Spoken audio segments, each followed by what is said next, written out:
ہاتھ کا لنگر کھاتے ہیں. مل کے کہہ دے سبحان اللہ. معصوم پارسا ہے خطاواں تو پاک زہرا, جنت دی مالکہ ہے, جنت دی مالکہ ہے, خطاواں تو پاک زہرا. اور زہرا دے دشمن آتے, زہرا دے دشمن آتے, لعنت خدا دی ہوندی. فرمان مصطفیٰ ہے, فرمان مصطفیٰ ہے, خطاواں تو پاک زہرا. اور پینتن تو کنج کیتی, رہنا نہیں کچھ بھی تیرا, کنبائے کل پکیزہ. اعوذ باللہ من الشیطان الرجیم. بسم اللہ الرحمن الرحیم. الصلاة والسلام علیک یا سیدی یا رسول اللہ وعلی آلک واصحابک یا سیدی یا حبیب اللہ. لا حول ولا قوة الا باللہ العلی العظیم. عزیز سامعین و ناظرین، ابھی آپ نے کچھ اشعار ملاحظہ کیے، تو ان اشعار کا جواب دینا اس بنیاد پر ضروری ہے کیونکہ یہ عقیدہ اہل سنت والجماعت کے خلاف ہے، وگرنہ اس بندے کی جو پڑھ رہا ہے اس کو جواب دینا مقصود نہیں ہے، نہ ہی اس کی اتنی حیثیت ہے کہ اس کو جواب دیا جائے گی۔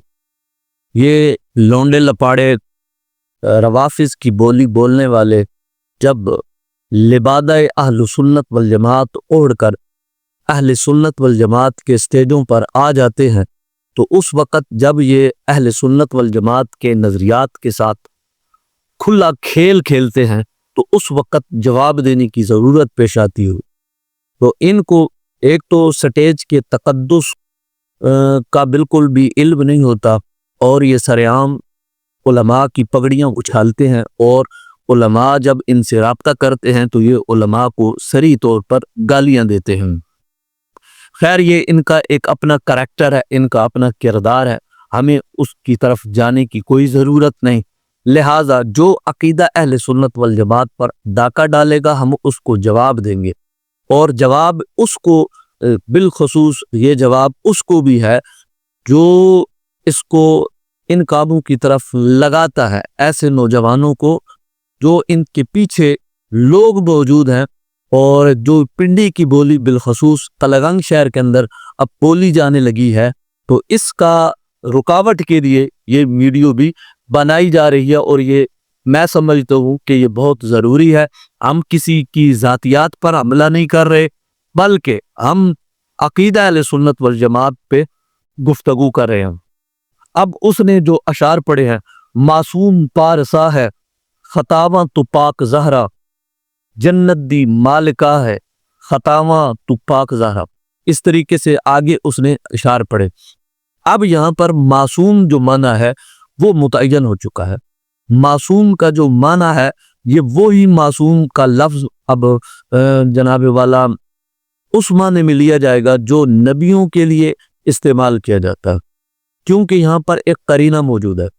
اب انہوں نے چونکہ اس بات کا جو سہارا لیا ہے وہ مولوی حنیف قریشی پنڈی والے کا سہارا لیا ہے، اور اس کا بھی آپ ایک مرتبہ یہ سن لیں کہ وہ اب اس پر کیا دلائل دیتا ہے، اور اس نے جن بزرگوں کے نام لیے ہیں کہ انہوں نے بھی وہ نام لکھے ہیں، یعنی معصوم کا لفظ انہوں نے بھی بولا ہے، ذرا اس کی بھی آپ آڈیو سماعت فرما لیں، پھر اس کے بعد میں آپ کو باقی جناب والا دلائل پیش کرتا ہوں۔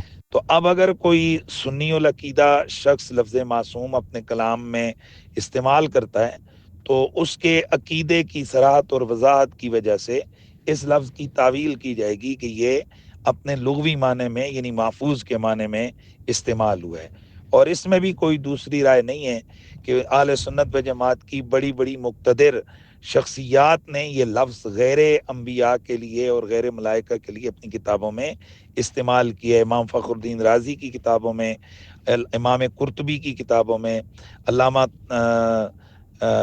صاحب عمدۃ القاری علامہ عینی کی کتابوں میں، اور اسی طرح اگر آپ آگے آ جائیں تو شاہ عبدالحق محدث دہلوی، اور سب سے بڑھ کر یہ کہ حضرت پیر سیال لجپال خواجہ قمر الدین سیالوی رحمۃ اللہ تعالی علیہ، ان کی جو روافظ کے رد میں لکھی گئی کتاب ہے اس میں اب مولوی حنیف قریشی کی آپ نے آڈیو بھی سماعت فرما لی کہ اس کو بچانے کے لیے اس نے جو تعویل کی ہے، تو میں حیران ہوں ایسے مفتیوں پر جن کو میں عمومی طور پر مفتی کہا کرتا ہوں، کہ جن کو تعویل کرنے کا بھی نہیں پتا کہ تعویل کیسی کی جاتی ہے۔ اب اس نے جو سب سے پہلے میں یہ بات بتانا چاہوں گا کہ اس نے جو معصوم کا معنی لیا ہے، اس نے کہا کہ یہ لغوی معنی میں استعمال کیا گیا ہے۔ اچھا جی، لغوی معنی میں استعمال کیا گیا ہے تو اس نے کہا کہ اس کی تعویل کی جائے گی۔ اچھا جی، تعویل پھر کیسے کی جائے گی کہ اس کا عقیدہ دیکھیے۔ تو میں کہتا ہوں کہ اب یہاں پر تعویل کی گنجائش نہیں ہے، کیونکہ معصوم کا جو معنی ہے وہ متعین ہو چکا ہے، اور آگے جو ختامہ تو پاک ظاہر، جب یہ کہا تو اس طریقے سے معصوم جو لفظ بولا گیا ہے اس کا معنی خود متعین ہو چکا ہے، اور یہ معنی صرف نبیوں کے لیے شرعاً بولا جا سکتا ہے، ویسے کسی پر نہیں بولا جا سکتا۔ اگر یہ مطلق لفظ بولا جاتا تو پھر کہا جا سکتا تھا کہ اس کے عقیدے کو مد نظر رکھ کر معصوم کے معنی کو متعین کیا جا سکتا تھا، لیکن چونکہ انہی اشعار کے اندر باقی ہی ساتھ کتنی دفعہ یہ ذکر کیا گیا ہے ختامہ تو پاک ظاہرہ، جب یہ والا جملہ اس کے ساتھ ملائیں گے تو پھر یہ معنی کوئی اور بنے گا، اور وہ معنی بنے گا جو انبیاء کے لیے بولا جاتا ہے۔ اور تعویل کرنے کے لیے ضروری ہوتا ہے قرینہ، اور یہ اس کو پتہ ہونا چاہیے کہ یہ اصول الشاشی کے اندر بھی موجود ہے، اور نور الانوار کے اندر بھی جو اصول فقہ کی کتابیں ہیں ان کے اندر بھی یہ موجود ہے۔ جیسے وہ ایک مثال دیتے ہیں قروء کی۔ اب قروء میں جناب والا اس کے دو معنی تھے، ایک حیض اور دوسرا اس کا معنی طہر تھا۔ تو امام اعظم ابو حنیفہ نے اب یوں ہی نہیں کہ اس کا ایک معنی اٹھا لیا، بلکہ قرینہ جو تھا اس قرینے کی بنیاد پر اس کا ایک معنی متعین کیا ہے۔ تو یہ قرینے کی بنیاد پر معنی متعین ہوتا ہے، تو یہاں پر چونکہ قرینہ موجود ہے، مولوی حنیف قریشی کی یہ سر عام جہالت تھی اور منہ بولتا جہالت کا ثبوت تھا۔ اب میں مولوی حنیف قریشی پہ میرے سوال ہے، اور ان کے چاہنے والے لونڈے لپاڑوں پر بھی میرا یہ سوال ہے، اس سوال کا وہ جواب دے۔ پہلا میرا سوال ہے کہ بزرگوں نے یہ خاصہ ذکر کیا ہے کہ یہ خاصہ ہے، تو میں ابھی دکھاؤں گا، آپ خود کتابوں کے اندر سے دیکھ لیں گے اور انشاءاللہ آپ کو نظر بھی آئے گا، آپ دیکھیے گا۔ تو میرا پہلا سوال ہے، خاصہ جو ہوتا ہے وہ خاصہ کسی غیر میں نہیں پایا جاتا، اور جو خاص ہوتا ہے وہ بیان کا احتمال بھی نہیں رکھتا۔ اور کس دلیل کی بنیاد پر عصمت کو آپ نے غیر نبی پر بولا جا سکتا ہے؟ یہ کون سی ایسی دلیل تھی؟ اور دوسرا، اگر یہ غیر میں پایا گیا ہے تو پھر یہ خاصہ نہ رہا، اور جن بزرگوں نے اسے خاصہ لکھا ہے، خاصہ ذکر کیا ہے، ان بزرگوں پر پھر کذب لازم آئے گا کہ ان بزرگوں نے پھر یہ جھوٹ لکھا ہے۔ دوسری بات یہ ہے کہ یہ اجماع لکھا امام اہل سنت نے اور امام ملا علی قاری نے، اس پر اجماع ہے، تو یہ کیسے ہو سکتا ہے کہ اجماع کی مخالفت کرتے ہوئے آپ نے اسے غیر انبیاء پر بولا جانا جائز قرار دیا؟ اس کا بھی آپ جواب دیں۔ اور اگر آپ کہتے ہیں کہ لغوی معنی کے اعتبار سے یہ معصوم کا لفظ بولا جا سکتا ہے، تو پھر میرا سوال ہے، نبی کا لفظ بھی کیا لغوی معنی کے اعتبار سے غیر نبی پر نبی کا لفظ بھی بولا جا سکتا ہے؟ اگر بولا جا سکتا ہے تو قبلہ اس پر آپ دلیل پیش کریں۔ اب میں اس پہ جو ہم نے کہا ہے کہ عصمت یہ شرط نبوت ہے، یہ سب سے پہلے داتا علی حجویری علیہ رحمہ نے اس کو لکھا ہے، اور صفحہ نمبر یہ 242 پہ یہ عبارت موجود ہے کہ اولیاء معصوم نباشد کہ عصمت شرط نبوت است، کہ عصمت جو ہے وہ نبوت کی شرط ہے، یہ انہوں نے بھی ذکر کیا ہے۔ اور دوسرا، میں تسلیہ ما بین سنی و شیعہ صفحہ نمبر 46 پہ یہ انہوں نے بھی ذکر کیا ہے کہ آیت تطہیر کا یہ مطلب ہرگز نہیں کہ یہ پاک گرو معصوم ہے۔ دیکھا، انہوں نے بھی اس کی نفی فرمائی ہے۔ اور پھر آگے اگر آپ دیکھیں تو میں جناب والا یہ ببانگ دوہل کہنا چاہتا ہوں کہ یہ معصومیت والا عقیدہ جو اشعار کے اندر بیان کیا گیا ہے، یہ فرقہ روافض زیدیہ کا جناب والا یہ اپنا مذہب ہے۔ یہ میں اصول دین پیش کرنے لگا ہوں، اور اصول دین یہ 11ویں والے سرکار پیران پیر عبد القادر جیلانی الحسنی والحسینی آپ نے ذکر کیا ہے، یہ فرقہ زیدیہ ہے۔ آپ صفحہ نمبر 331 پہ دیکھیں تو اصناف الرافضہ، تو یعنی رافضیوں کی اقسام انہوں نے ذکر فرمائی ہے، اور انہوں نے جو پہلا فرقہ ذکر کیا اما زیدیہ یعنی زیدیہ فرقہ، وہ کیا کہتے ہیں؟ وہ کہتے ہیں وہ ان الائمۃ معصومون من الآفات ومن الغلط والسہو والخطا، کہ معصوم ہوتے ہیں ائمہ حضرات، وہ تمام آفات سے، غلطیوں سے اور سہو سے اور خطاؤں سے وہ معصوم ہوتے ہیں۔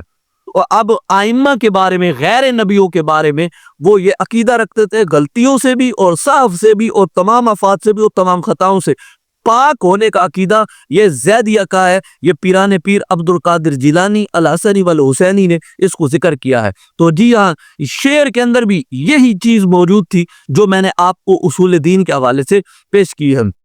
دوسرا میں فتاوی میریہ بھی پیش کر دیتا ہوں، میں بابا پیر مہر علی شاہ صاحب رحمۃ اللہ تعالی علیہ، وہ کہتے ہیں کہ یہ آپ صفحہ نمبر 14 پہ دیکھ سکتے ہیں، پس ضرور عصمت سے وہی عصمت مراد لینی پڑے گی جو خاصہ نبوت ہو۔ تو یہاں پر انہوں نے بھی اس کو خاصہ ذکر کیا ہے۔ اس کے علاوہ میں جناب الفقہ الاکبر میں جناب والا امام اللہ علی قاری نے جو اس کی شرح لکھی ہے، اس میں وفی عصمتہم عن سائر الذنوب تفصیل وهو انہم معصومون عن الکفر قبل الوحی وبعد بالاجماع، کہ تمام گناہوں سے وہ معصوم ہوتے ہیں۔ اس کی تفصیل یہ ہے کہ وہ کفر سے معصوم ہوتے ہیں، وحی سے بھی پہلے اور وحی کے بعد بالاجماع معصوم ہوتے ہیں، یہ بھی ذکر کیا۔ ان نبراس میں بھی یہ عبارت موجود ہے، ان نبراس میں 532 نمبر پر دیکھیں کہ یہ معصوم ہونے کا عقیدہ شیعہ کا ہے، یہ اہل سنت والجماعت کا نہیں ہے۔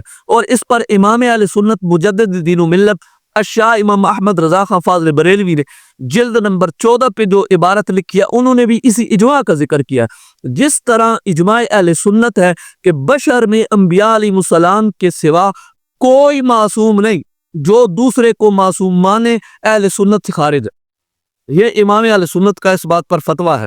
اور پھر میں جناب والا آپ لوگوں کی آسانی کے لیے یہ کر سکتا ہوں کہ میں آپ کو بہار شریعت بھی دکھا سکتا ہوں کہ یہ ایک اردو کی کتاب ہے، اور اس اردو میں جناب والا یہ موجود ہے عقیدہ، اور اس والا صفحہ نمبر 23 ہے کہ نبی کا معصوم ہونا ضروری ہے، اور یہ عصمت نبی اور ملک کا خاصہ ہے۔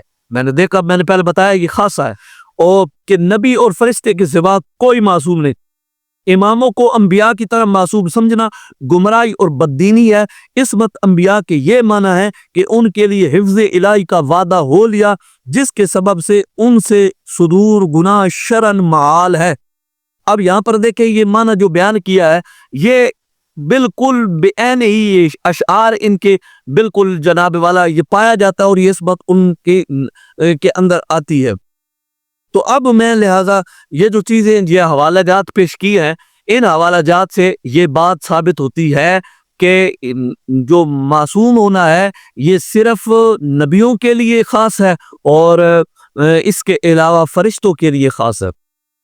تو اس کے علاوہ جو اس نے یہ ذکر کیا ہے کہ امام فخر الدین رازی نے اور خواجہ قمر الدین سیالوی علیہ رحمہ نے معصوم ہونے کے لفظوں کو ذکر کیا ہے، تو میں قبلہ آپ کی جہالت کو بھی داد دیتا ہوں۔ کیسی کیسی جہالتیں ہیں کہ جناب کو اتنا نہیں معلوم، وہ جو خواجہ قمر الدین سیالوی علیہ رحمہ نے اپنی کتاب جو مذہب شیعہ کے بارے میں آپ نے لکھی ہے، اس کتاب میں بطور حکایت آپ نے ان الفاظ کا استعمال کیا ہے، بطور انشاء استعمال نہیں کیا۔ جی ہاں، باقی جنہوں نے بھی جن کا آپ نے ذکر کیا ہے، یہ آپ کے ان سارے سوالوں کے جواب ہے، بطور حکایت ذکر کیے گئے ہیں۔ اب دیکھو جیسے میں نے اشعار ابھی پڑھے ہیں، وہ میں نے میرے مطلب انشاء نہیں ہے، بلکہ وہ بطور حکایت میں نے وہ اشعار لکھ کے، اس کے اشعار تھے اور لکھے ہوئے تھے، وہ میں نے پڑھے ہیں، وہ بطور حکایت پڑھے ہیں۔ تو اسی طریقے سے وہ جو کہتے تھے، تو جو ان کا موقف تھا، اس موقف کو آپ نے بطور حکایت درج کیا ہے، نہ کہ آپ نے بطور انشاء ان کو وہاں پر درج فرمایا۔ تو یہ سمپل سی بات تھی، اتنی لمبی بات نہیں تھی، جو مفتی صاحب کو یہ بات سمجھ میں نہیں آئی۔ اور ہمارا پھر بھی ہم کہتے ہیں الحمدللہ ہم اتحاد کے دائی ہیں، اور اتحاد کو ہم فرض سمجھتے ہیں، اور یہ ہونا چاہیے۔ لیکن جو روافظ کی بولی بول کر اہل سنت کے سٹیجوں پر آ کر جو اہل سنت والجماعت کے عقائد و نظریات سے کھلی بغاوت کرے گا، ہم انشاءاللہ العزیز اہل سنت والجماعت کے ادنا سے خادموں کے ادنا سے خادم ہو کر ہم ضرور جواب دیں گے، اور جواب دینا ہمارا شرعی حق ہے اور قانونی بھی حق ہے۔ اللہ سمجھنے کی توفیق نصیب فرمائے۔ وآخر دعوانا الحمدللہ رب العالمین۔